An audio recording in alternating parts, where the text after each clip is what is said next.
Լուսարոտին շարունակվում է եւ այսպես մենք ուզում ենք այս պահին արդեն կիսվել եւ խոսել մի միջոցառման մասին, որը որ տեղի ունեցավ հուլիսի 11-ին Երևանում, տեղի ունեցավ դիզայնի օր բաց մասնագիտական միջոցառումը, որը մեկ հարթակում համախմբել էր դիզայներների, արվեստագետների, կրթության ոլորտի ներկայացուցիչների, ուսանողների եւ ստեղծարար ոլորտի մասնագետների։ Միջոցառումը նախաձեռնել է ռուս-հայկական սլավոնական համալսարանի կոմունիկացիոն դիզայն կրթական ծրագիրը, որն իրականացվում է համալսարանի եւ Ռուսաստանի Դաշնության տնտեսագիտության բարձրագույն դպրոց Բուհի դիզայնի դպրոցի համագործակցությամբ։ Տեղի ունեցածի մասին խոսենք մեր հյուրի հետ, իսկ մեր հյուրն է կոմունիկացիոն դիզայն կրթական ծրագրի դասախոս Արմինե Սնխչյանը։ Բարի լույս, բարի առավոտ։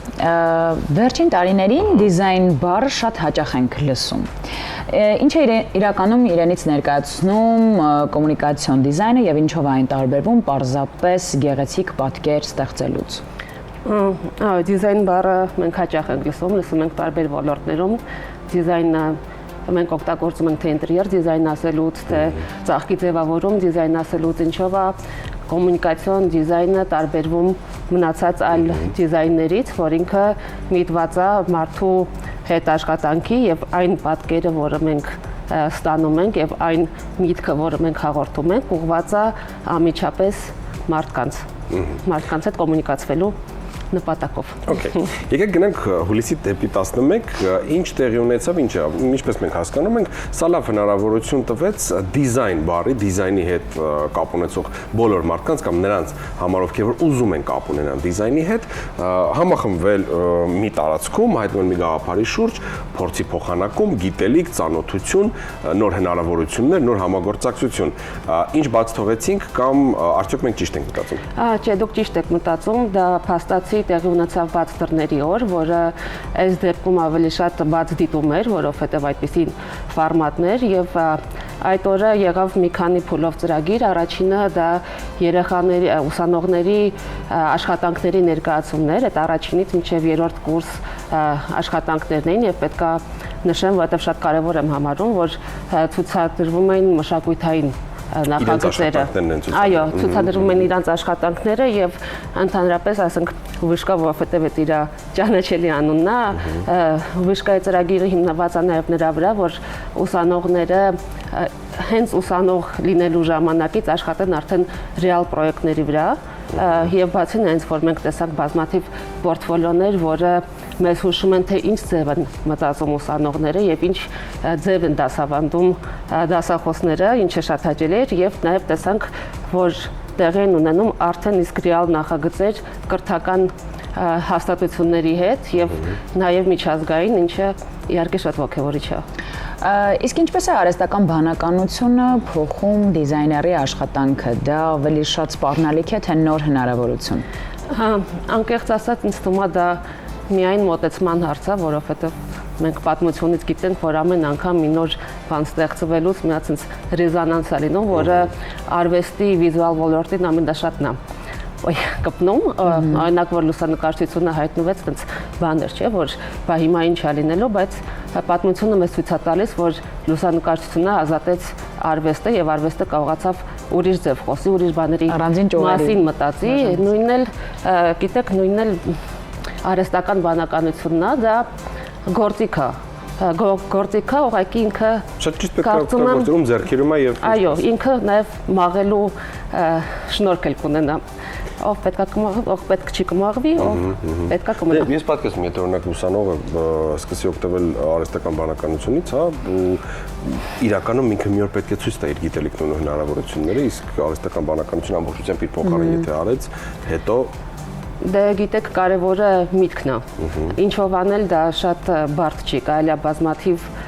ձև իրականացնել որևէ մի բան, բայց ունենալ միտքը շատ ավելի բարդ process է եւ եթե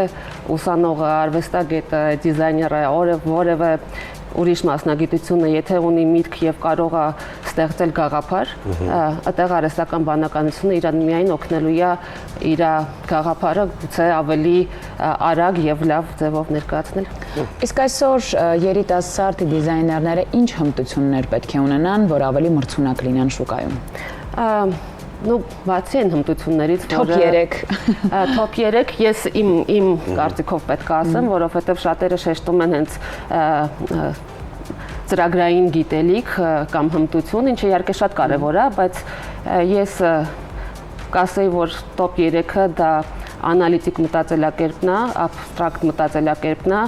եւ անverջ հետաքրքրասիրությունը։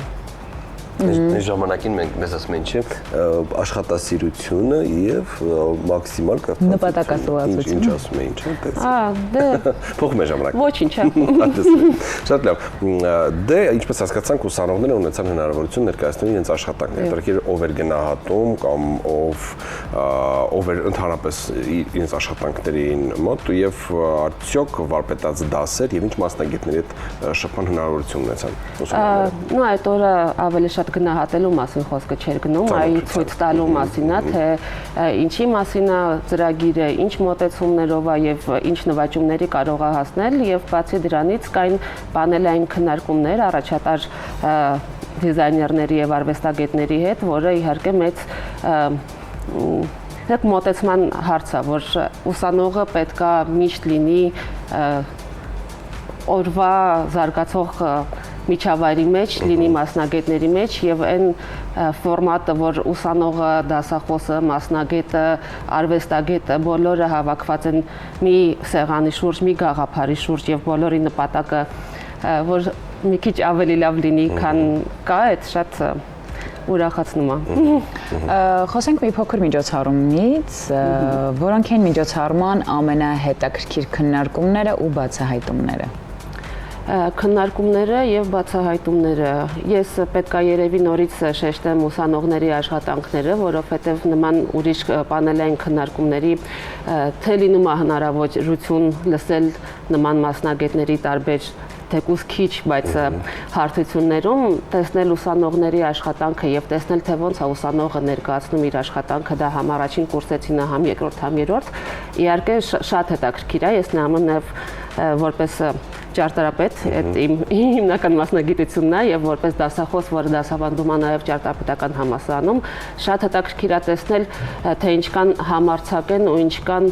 հավատում են ուսանողները իրանց արածին։ Դա շատ կարևոր է եւ ես վստահ եմ, որ դա ծրագրի եւ մեթոդի շնորհիվ է տենց։ Իսկ ինչ խնդիրներ ունի այսօր ստեղծարար կրթությունը Հայաստանում։ Կարծում եմ խնդիրները շատ են, խնդիրներից հիմնականը նրանում է, որ միտքը կարծրացած է, որ կարծում ենք, որ կա ճիշտ ձևեր, որ ասում են ոնց է սիրուն, ինչ որ մարդ գիտի, թե սիրունը ոնց են ստեղծում, բայց այդպես բան չկա եւ այդ կարծրացած մտքերը ճիշտ անելու համապատասխան, չգիտեմ, վարժությանը, համապատասխան պատվիրատուի առաջադրանքին անելը բերում է ուղղակի նրան, որ դա կատարողական է դառնում, ոչ թե ստեղծագործական։ Բայց դիզայնի, կոմունիկացիոն դիզայնի սա խմայքն է, որ ինքը համ իհարկե կատարողական մաս իր մեջ ունի, ոնց որ ցանկացած վիզուալ արտահայտումը, բայց ինքը ստեղծագործ միտք է, որովհետև ինքը абստրակտացնում է ամբողջ գաղափարը եւ ցույց է տալիս պատկերի տեսքով։ Տենց ասենք։ Կրկին խոսենք միջոցառման մասին, հետաքրքիր է կար արդյոք հիմքում առաջնային հիմնական խնդիրներ, նպատակներ, որոնք կլուծի միջոցառումը։ Մենք ուսանողների մասով հասկացանք, որ դա հնարավորություն է ներկայանալու,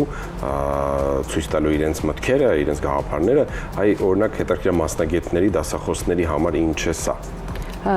Դա բացին այնց, որ ուսանողների համար դա հնարավորություն է ցույց տալ իրենց մտքերը եւ աշխատանքները, դա նաեւ հարթակ է, որտեղ այն մարդը, որ դեռ ուսանող չի եւ մտածում է, թե որ ոլորտ պետք է գնա կամ նույնիսկ դիզայնի մեջ որ բուհը պետք է ընտրի, դա բաց դիտում էր, այո, եւ նպատակներից մեկը նաեւ դա էր, որ մարդիկ իմանան, ապագա ուսանողները իմանան, թե ուր դիմեն եւ ինչի դիմեն կոնկրետ այդ բուհը, ոչ թե ուրիշ մասնագետների եւ դասախոսների համար կարծեմ, կասեմ, որ երևի փորձել էլի այդ կարծրատիպերը կոտրել տարբեր ստատուսների մարդկանց, որովհետեւ դա էլ կա մեր մտքի մեջ, որ դասախոսները դա ուրիշ խաղ է, ուսանողները դա ուրիշ խաղ է, գործող արվեստագետները դա ուրիշ խաղ է, շատ հաճախ իրար հետ մի հարթակում չեն հանդիպում, չեն շփվում եւ այս փորձերից մեկն է բոլորին միավորել պարզ եւ գեղեցիկ մտքի շուրջ եւ իհարկե ուսանողներին ապագա ցույց տալ թե ինչ հնարավորություններ եւ ինչ ծրագիր կա։ Իսկ ո՞րն էր հիմնական գաղափարը, որ ցանկանում եք փոխանցել այցելուներին։ Հիմնական գաղափարը, որ փորձում էի այցելուներին որ դուք ազատ եք ստեղծագործել եւ եթե դուք իսկապես դա ուզում եք կարող եք դիմել Ջերզայթին։ Ես ունենք հիշում շատ տարբեր թեմաներ մենք հյուրեր ունեցել ենք, որ այս միտքի միշտ եկել է։ Ես հետ եմ գնացել այն ժամանակներ, երբ որ մենք ենք ընդունվում, մտածում ենք, որ համալսարան պետք է ընդունենք կամ ինչ մասնագիտություն պետք է ընտրենք, մենք չունեինք այս հնարավորությունը, որը որ օրինակ տալիս են հիմա բուհերը։ Այսինքն նախապես, ինչպես նշեցիք, հնարավորությունը այն մարդկանց համար, ովքեր որ մտածում են, օրինակ այս ուղղությամբ մենք կարող ենք գնալ, ինչ է սա, արդյոք մեզ պետք է, արդյոք այս գույները մեզ դուր են գալիս, արդյոք այս ամեն ինչը մենք ուզում ենք մեզ տեսնել, թե ոչ։ Սա նաև լավ հնարավորություն է, որ շատ արագ դու կողմնորոշվում ես մասնագիտության ընտրության հարցում, դու հասկանում ես քո պատկերացած ասած դիզայնը դա է թե ոչ, դու շփվում ես տարբեր մարդկանց հետ, ովքեր որ այս ամենի մեջ վաղուց են, տալիս են քեզ նոր գործիքներ, քեզ գիտելիքներ, ուղղություն, խորհուրդ։ Ասպարեզի գուրուների հետ ես։ Հա, իմ կարծիքով դա շատ մեծ բոնուս է իմ կարծիքով։ Իհարկե, դա մեր ժամանակի առավելությունն է, երբ որ մարդու նկատմամբ ամեն ինչ շատ ավելի դեմոկրատ է, շատ ավելի հորիզոնական է եւ դա կարծում եմ հրաշալի ժամանակ է։ Մեր բախտը բերել է, որ մենք այսօր ենք դասավանդում կամ սովորելու։ Իսկ գաղափար կա, օրինակ միջոցառումը ավարտվել է իհարկե։ Միջոցառման ավարտից հետո, այսինքն կապը մշտապես պահվում է ուսանողների, մասնագետների, բանախոսների միջև, որովհետև փորձի փոխանակում մշտապես այդ կապը եւ գուրուների եւ ուսանողների միջև պետք է լինի, կարծում եմ։ Իհարկե, եւ դրա համար արվում է ամեն ինչ, նաեւ հրավիրվում են մարդիկ, որ կարող են գալ համալսարան ոչ թե բուն դասավանդելու, այլ մի ծրագրի շուրջ կամ մի մտքի շուրջ այդ շատ բաց է եւ միանշանակ ամեն ինչ արվում է, որ այդ community-ն ձևավորվի եւ համայնքը ձևավորվի եւ զարգանա, որովհետեւ փորձի փոխանակման հարց էլ կա, էլի, որ պետքա ավելի մեծ սերունդը տա իր գիտելիքը, անպայման չի մենք վերցնենք նենց պետք է ժլատ չլինել եւ կիսվել անպայման, թե չէ պրոգրես չի լինի երբեք, որովհետեւ ուսանողը պետքա ավելի լավ լինի, քան իր դասախոսը։ Պետք է գերազանցի, չէ՞։ Բայց սա նաեւ լավ հնարավորություն է տալիս, նայեք, էլ ինչով է այսօր լավ, որ մեծ փորձ ունեցող ճանապարհանցած մասնագետները մեծ փորձով տալիս են հնարավորություն երիտասարդությանը արտահայտվելու եւ լսում են իրենց, որովհետեւ շատ դեպքերում կարծում եմ մենք այսօր երիտասարդությունից նոր սերունդից ավելի շատ բան ունենք սովորելու, լսելու, որովհետև իրենք այլ կերպ են պատկերացնում ամեն բան ու մենք շատ բացահայտումներ ենք անում մեր համար, ինչ եք կարծում։ Միանշանակ չէ, ես իրականում ինձ թվում է, եթե մարդ միտք ունի, այդ կապ չունի իր տարիքի։ Տարիքը, դա պարզապես թվեր է։ Այո, լավ է, որովհետև նոր սերունդը իրանք ուրիշ ձև են նայում ամեն ինչ, ես դա իրանք ուրիշ աշխարհում են ձևավորվել, իրանք ուրիշ բան են տեսնում, ուրիշ օդ են Դա ավելի համարձակ են, ավելի ինքնավստահ են, կարծում եմ։ Գուցե, չէ, ասի, որ դա սերնդին կարելի է բնորոշել կամ վերագրել։ Ինձ թվում է այդ անհատի հարց է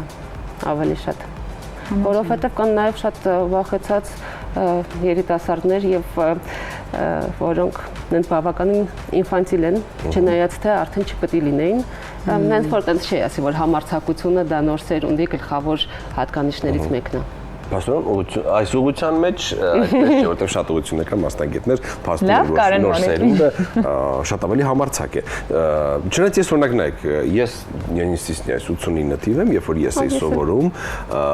բայց եկեք հիշենք միասին, երբ որ մենք էինք սովորում, շատ դեպքերում մենք լռում էինք, չէինք արտահայտվում, մենք չենք հայտնում մեր կարծիքը։ Չափից դուրս համեստ եք եղել։ Ցույց չենք տվել, դուք էլ եք այդպես եղել, էլի։ Մենք այսպես ասած գիտեինք, որ դե այդպես է, պետք չէ կարծիքը այս պահին հայտնել ու պետք է լռել։ Հիմա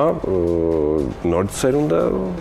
դրան չի բախվում մեծ դեպքերում։ Այո, դրան չի բախվում, այդքան շատ դրան չի բախվում, չնայած կարծեմ դա էլի բուհի հարց է, որովհետև կան բուհեր, որ շատ կարծրացած ձևով են շարունակում իրենց ուսումը եւ այդ նույն հարցը կա, բայց այդտեղ իմ կարծիքով դա համարձակության հարց չի, այ